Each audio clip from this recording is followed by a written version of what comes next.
Hello everyone, welcome to my channel. आज हम इस वीडियो में डिस्कस करेंगे छत्तीसगढ़ के प्राकृतिक विभाजन के बारे में। छत्तीसगढ़ को मुख्यतः 4 प्राकृतिक भागों में बांटा गया है। पहला है पूर्वी बघेल खंड का पठार, जिसे सरगुजा बेसिन भी कहा जाता है।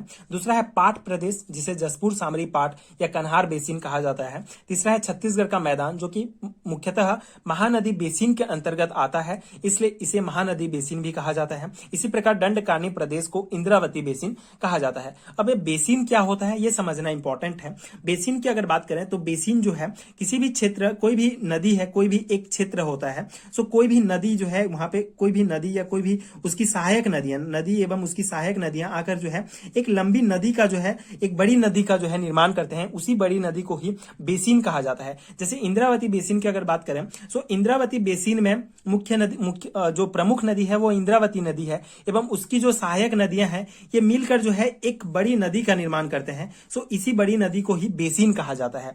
तो ये है बेसिन, और ये महानदी बेसिन के अंतर्गत ये आता है छत्तीसगढ़ का मैदान, इसलिए इसको महानदी बेसिन भी कहा जाता है। तो ये 4 प्राकृतिक भाग हैं जिसमें बांटा गया है। छत्तीसगढ़ को 4 प्राकृतिक भागों में बांटा गया है। अब कोई भी क्षेत्र उसको प्राकृतिक भागों में बांटने के लिए या उसका प्राकृतिक विभाजन करने के लिए कुछ महत्वपूर्ण आधार होता है, कुछ महत्वपूर्ण आधार माने जाते हैं। अगर हम छत्तीसगढ़ की बात करें तो छत्तीसगढ़ का जो प्राकृतिक विभाजन किया गया है, ये बेसिकली उस छत्तीसगढ़ के जो उसके आंतरिक भागों में उसकी चट्टान की संरचना, जो चट्टान की संरचना है, उसके जो भौतिक बनावट है, उसके ऊपर जो किस प्रकार के मिट्टी पाए जाते हैं तथा उसके जो किस प्रकार के नदी अपवाह तंत्र पाए जाते हैं, उस आधार पर छत्तीसगढ़ को 4 भागों में बांटा गया है। ये महत्वपूर्ण भाग है। आप यहाँ पे नक्शा में देख सकते हैं 4 भागों को इस प्रकार से प्रदर्शित किया गया है।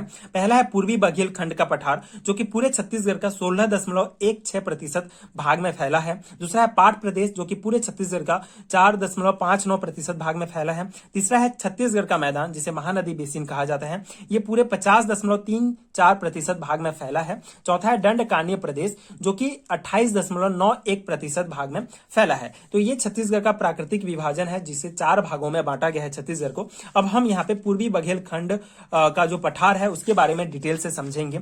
एग्जाम के पर्सपेक्टिव से क्या इंपॉर्टेंट है, क्या एग्जाम में पूछे जाते हैं, उन सभी महत्वपूर्ण पॉइंट को यहाँ पे हम डिस्कस करेंगे। सो पूर्वी बघेल खंड का जो पठार है, इसका क्षेत्रफल 21,863 वर्ग किलोमीटर है। और इसके कुछ महत्वपूर्ण पॉइंट है कि इसे जो है पूर्वी बघेल खंड का पठार क्यों कहा जाता है। सो बेसिकली जो पूर्वी बघेल खंड का पठार है, यह भारत में जो बघेल खंड स्थित है, भारत के बघेल खंड के पठार का जो पूर्वी हिस्सा होने के कारण इसे पूर्वी बघेल खंड कहा जाता है।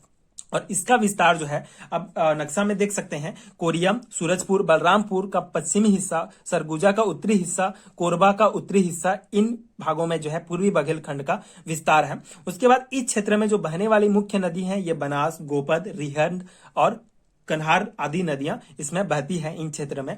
सो ये जो पॉइंट है, ये महत्वपूर्ण पॉइंट है। एग्जाम के पर्सपेक्टिव से कोई एक पॉइंट यहां से उठाकर पूछ लिया जाता है कि पूर्वी बघेल खंड के पठार में बहने वाली मुख्य नदियां क्या हैं, बनास, गोपद, रिहंद, कन्हार। तो ये महत्वपूर्ण नदियां हैं, आपको याद रखना है।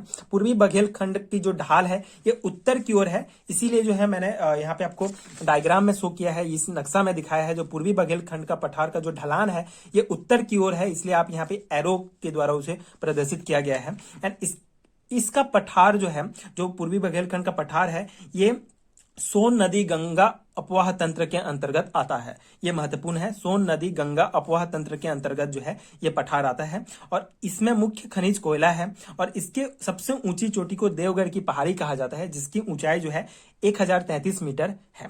पूर्वी बघेल खंड को अनेक उप विभागों में बांटा गया है। अब ये पूर्वी बघेल खंड के पठार से रिलेटेड महत्वपूर्ण पॉइंट हो गए। अब यहाँ पे इसको जो है कई मुख्यतः 7 जो है उप विभागों में बांटा गया है। तो इस हर एक उप विभाग को देखते हैं, कुछ महत्वपूर्ण उप विभागों को जो है हम डिटेल से समझेंगे। आप यहाँ डायग्राम जो है नक्शा में या नक्शा में देख सकते हैं किस प्रकार से पूर्वी बघेल खंड के पठार को जो है बांटा गया है उप विभागों में। यहाँ पे जो है ये सिर्फ पूर्वी बघेल खंड के पठार को आपको लेना है। ये जो है पाट प्रदेश है, इसको आप इस क्षेत्र को आप छोड़ सकते हैं। सो इसको 7 उप विभागों में बांटा गया है। सोहागपुर बेसिन इस साइड है, दूसरा है रामपुर सोनहट क्षेत्र, तीसरा हसदेव बेसिन, चौथा चांभ खार देवगर की पहाड़ियां, पांचवा है कन्हार बेसिन, और ये जो है सरगुजा बेसिन और ये रिहंद बेसिन में बांटा गया है। बेसिन आपको पता है जो कोई भी नदी है उसकी सहायक नदियां मिलकर एक बड़ी नदी का निर्माण करते हैं, उसी को ही बेसिन कहा जाता है। वहां से फिर नदियां और सहायक नदियां जो है फिर से जो है आगे बढ़ती हैं, तो इसी को ही बेसिन कहा जाता है। तो ये हो गया हमारा बेसिन। अब इसके जो है और कुछ महत्वपूर्ण पॉइंट है, पहले हम देख लेते हैं। कन्हार बेसिन को समझने से पहले जो है यहाँ पे कुछ इन सभी उप विभागों को हम डिटेल से समझेंगे, लेकिन उससे पहले एक महत्वपूर्ण पॉइंट है जो कि आपको समझना है। यहाँ पे जो हमारा मेन भूगर्भिक बनावट है, जैसे ये हम प्राकृतिक विभाजन की बात कर रहे हैं, तो यहाँ पे पूर्वी बघेलखंड का पठार जो है इस प्रकार से है। अब यहाँ पे आपको क्वेश्चन पूछा जाता है कि इसकी जो भूगर्भिक बनावट है वो किस प्रकार के भूगर्भिक बनावट से मिलकर बना है। तो यहाँ इसके लिए आपको जो है छत्तीसगढ़ के भूगर्भिक संरचना के बारे में ज्ञान होना जरूरी है। पिछले वीडियो में हमने डिस्कस किया है, तो वहां पे आप देख सकते हैं ये जो है हमारा भूगर्भिक संरचना है, छत्तीसगढ़ की भूगर्भिक संरचना, जहां पे आप देख सकते हैं यहाँ पे जो है हमारा ये गोंडवाना सेल समूह पाया जाता है। मुख्य रूप से गोंडवाना सेल समूह को दो भागों में बांटा गया है, ऊपरी गोंडवाना एवं निचली गोंडवाना क्षेत्र, और ये जो है पूरा भाग जो है गोंडवाना सेल समूह में आता है। तो अगर आपको पूछा जाता है कि भूगर्भिक संरचना क्या है पूर्वी बघेलखंड पठार का, तो आप यहाँ पे सिमिलरिटी देख सकते हैं, पूर्वी बघेलखंड का पठार इसी क्षेत्र में है, तो यहाँ पे भी हमारा जो होगा ये गोंडवाना सेल समूह जो है इसके भूगर्भिक संरचना में पाए जाएंगे। तो ये पॉइंट जो है आपको जो है याद करने के लिए नहीं है, समझना होगा। जैसे अगर आप भूगर्भिक संरचना के बारे में पूरा समझ लेंगे तो आपको जो है यहाँ पे इजीली हो जाएगा कि पूर्वी बघेलखंड का पठार अगर इस क्षेत्र में पाया जा रहा है सरगुजा संभाग में, तो इस क्षेत्र में गोंडवाना सेल समूह पाया जाता था, इसलिए इसकी भी भूगर्भिक संरचना गोंडवाना सेल समूह होगा। तो इसके लिए आपको जो है छत्तीसगढ़ का भूगर्भिक संरचना वाला वीडियो आप देख सकते हैं, आपको आई बटन में लिंक मिल जाएगा। अब यहाँ पे हम जो है कुछ महत्वपूर्ण जो ये उप विभाग है इनके बारे में देखते हैं। जैसे कन्हार बेसिन है, ये हमारा कन्हार बेसिन है, मुख्यतः बलरामपुर जिले के रामानुजगंज तहसील के अंतर्गत आती है। इस क्षेत्र में कन्हार नदी एवं उसकी सहायक नदियों का प्रवाह होता है। तो यहाँ पे कन्हार नदी उसकी सहायक नदियों का प्रवाह होता है, इसलिए इसे कन्हार बेसिन कहा जाता है। दूसरा है चांग खार की देवगर की पहाड़ियां, इसका विस्तार मुख्यतः कोरिया, सूरजपुर एवं बलरामपुर में है।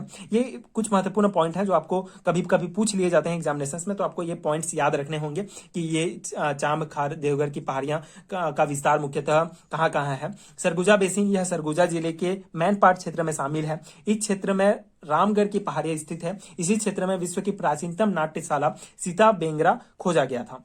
ये महत्वपूर्ण है कि सीता बेंगरा जो है मुख्यतः किस क्षेत्र में खोजा गया था, तो ये आपको जो है एक याद करने के लिए महत्वपूर्ण है कि सरगुजा बेसिन में जो है प्राचीनतम नाट्यशाला सीता बेंगरा खोजा गया था। ये आप कनेक्ट कर सकते हैं दो तीन टॉपिक को एक साथ, जिससे आपको इजीली याद हो जाएगा। दूसरा है रिहंद बेसिन, यह मुख्य रूप से सरगुजा व सूरजपुर क्षेत्र में पाई जाती है। रिहंद नदी देवगढ़ की पहाड़ी के बीच से बहकर सोन नदी में जाकर मिल जाती है। चौथा है हमारा ये हसदेव बेसिन महत्वपूर्ण बेसिन है एक, इसका विस्तार जो है कोरबा का उत्तर एवं कोरिया क्षेत्र में, इसकी दिशा दक्षिण की ओर है।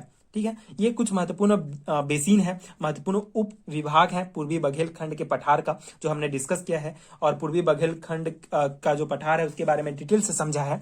आई होप कि आपको समझ में आया होगा एंड ये नोट्स आपके एग्जाम प्रिपरेशन के लिए हेल्पफुल हुए होंगे। तो अगर आपको इसी प्रकार के वीडियोज चाहिए तो आगे के वीडियोज देखने के लिए प्लीज चैनल के साथ जुड़े रहिए। Thank you so much for watching.